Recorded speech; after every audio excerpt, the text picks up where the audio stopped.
Hi, my name is Dale and I'm one of the senior keepers here at Zoo New England.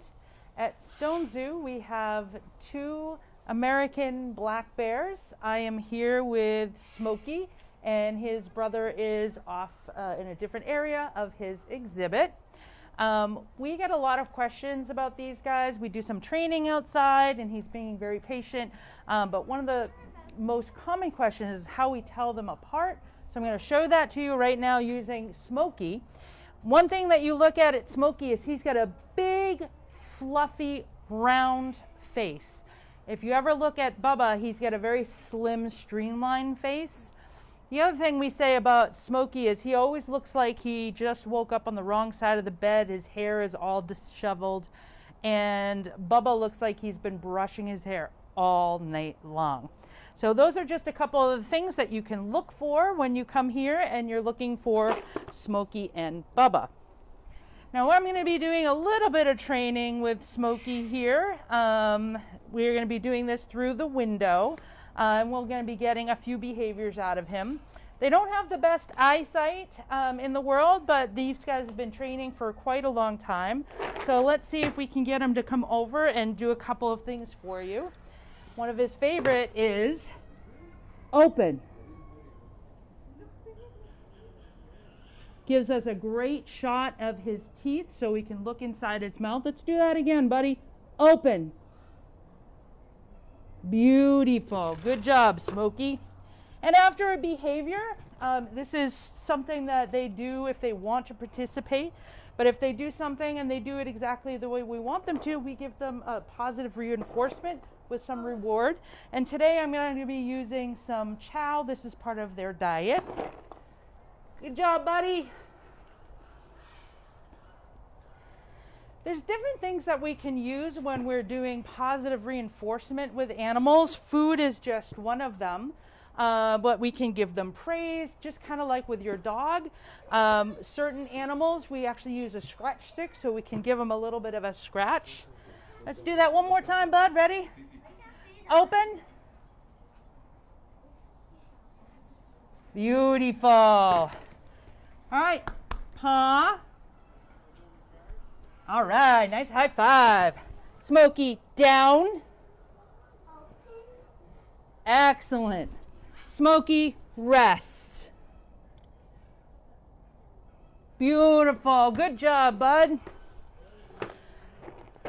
Well, one of the most important things that we do with our animals for training, it's great for enrichment, but we really like it for medical reasons. It's a way for them to voluntarily work with us for different medical purposes. One thing would be to give these guys vaccines, just like you would your cat or dog. With them, you would normally go to a vet and a vet would restrain them. I'm not doing that with Smokey here. So instead, we work with these guys so they will come over to us. They'll actually present their hip and we give them their vaccine and then they get the reward. So that's just one thing that we'll do with these guys. Every behavior that we have for them has a purpose. Obviously, when we ask for open and he opens his mouth, we have a chance to be able to look in to see if they have any type of dental issues going on. When we ask for paw, we can actually inspect the paw pads on his front feet.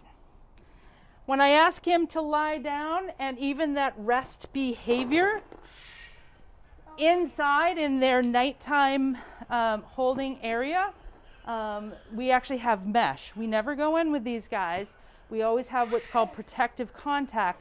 So there's always something between us and the animals. So inside we have mesh. And when I ask him to do the rest behavior, his face is right pressed against that mesh. And then I can use a dowel or anything. I can actually touch around his eyes using a dowel, his ears, and his face in case for some reason we need to inspect that a little bit better. I'm going to give him a little bit more here. So do we have any questions about training? Yeah, so Katie was wondering, what are their favorite enrichment items? That's a great question. Thanks, Katie. We do a lot of enrichment with all of our animals. The bears in particular, they're very, very intelligent.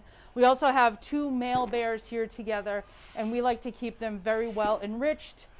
We change their enrichment every single day. One of their favorite enrichments, again, open. You gonna do it? Show them your pearly whites. One more time. Open. Beautiful, good job. One of their favorite enrichments is we have a spinner toy. So we have a toy that we put on a bar and we can put food in, and they have to spin it to get the food out. Anything that makes it so they really have to work for the food is great enrichment for them because it takes them longer to eat. Of course, it takes us way longer to put the enrichment in and put all the thought into it than it takes them to actually find the food and eat it. And Caitlin was wondering, do the brothers have personality differences? They have huge personality differences, and especially when it comes to training. So usually when I do a training program outside, I'll usually use Smokey instead of Bubba. He's pretty good at staying at this area. He will often work with me very well here. He doesn't get distracted too much by other people. And one thing that Smokey is good at when he's training is when I ask a behavior, he's very good at those individual behaviors. Bubba, even though he's smart, he knows his behaviors. He's also learned that if he does something what he thinks is like a wow factor, he would rather do that than instead of all his behaviors. So Bubba we train off to the side, or we train him inside, but Smokey here is the star of the training. 2 very different personalities and very different techniques even when it comes to training. Bob was asking, what do you like most about your job? Oh, there's so much about this job that I like. Of course, working with these animals, it's been amazing. I've been with these guys since they first came here back in 2008 when they were orphaned in the wild. Just the huge collection that we have, working to help save the lives of animals, both in captivity and all around the world. And I really love enjoying and talking with the public and teaching them about the animals that I love and the passion that I have for them, and trying to get them as passionate as I am. And we had another question from Bob. Are these bears endangered? And what can we do to protect them? These guys are actually not protected. Endangered. These guys are, their numbers are increasing. It's actually one of the reasons why we got black bears here, was to help people learn how to be able to live with them, because their numbers are increasing. Where in Massachusetts alone, there's over 5,000 black bears. And with that, you have problems with them interacting with people, especially when you go camping. So one of the big things we tell people, if you know there's a bear in the area, you have bear problems, stop feeding the wild birds, because you're actually feeding the bears. It's a very high fat content and high in carbohydrates, and it's something that really attracts the bears. All right, I think that's all of the questions that we have right now. Okay. So once again, we thank you for joining us today, and we hope to see you again real soon. Bye.